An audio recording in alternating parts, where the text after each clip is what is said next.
Sumainyo ang Panginoon. At sumaiyo rin. Ang mabuting balita ng Panginoon ayon kay San Juan. Papuri sa iyo, Panginoon. Noong panahong iyon, sinabi ni Jesus sa kanyang mga alagad, "Ngunit ang patnubay, ang Espiritu ng katotohanan, ang paparito mula sa Ama. Susuguin ko siya sa inyo, buhat sa Ama, at siya ang magpapatotoo tungkol sa akin.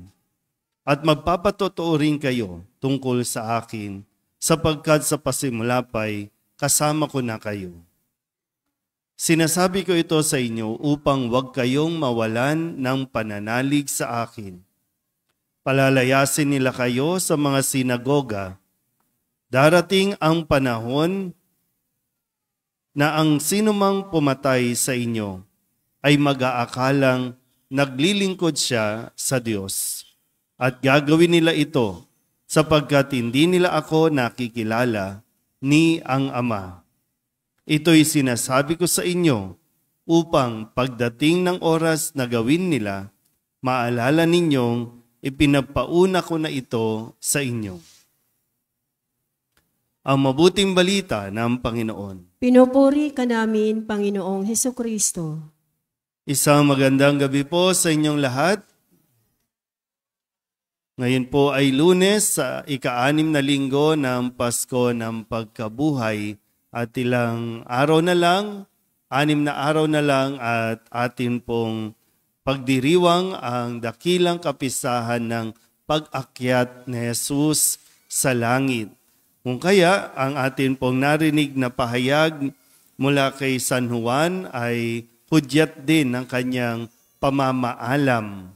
Pero ang sabi niya, pag alis niya, ang patnubay naman, ang Espiritu ng katotohanan ang darating para tayo samahan upang ipaunawa sa atin ang lahat ng mga mangyayari pa sa atin pong pagsunod kay Kristo.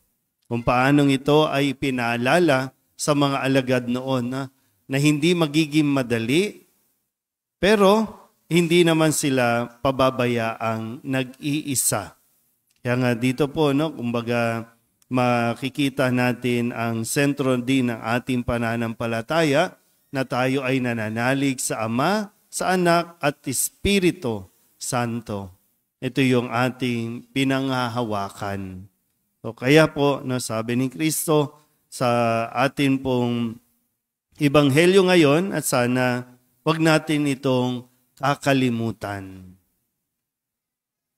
Kung lalo na kapag nagkakaroon tayo ng problema, nagkakaroon ng mga pagsubok,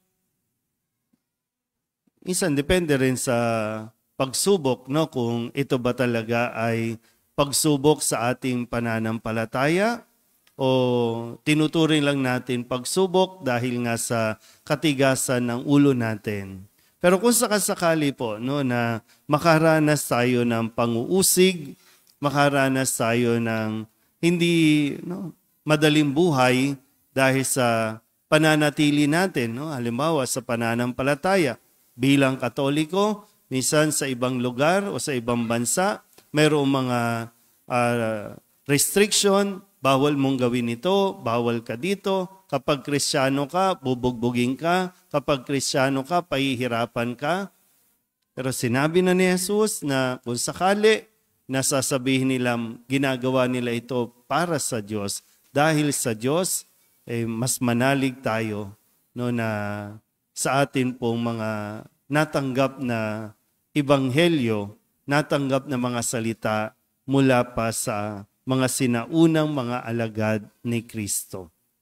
Hindi kahit kailanman na ninahangad ng Diyos na utusan tayong pumatay, utusan tayo na magpahirap alang-alang sa pananampalataya. Ang kanya panawagan, tayo mismo ang mag-alay ng ating buhay alang-alang sa kanyang pag-ibig, alang-alang sa ating pagsunod sa kanya.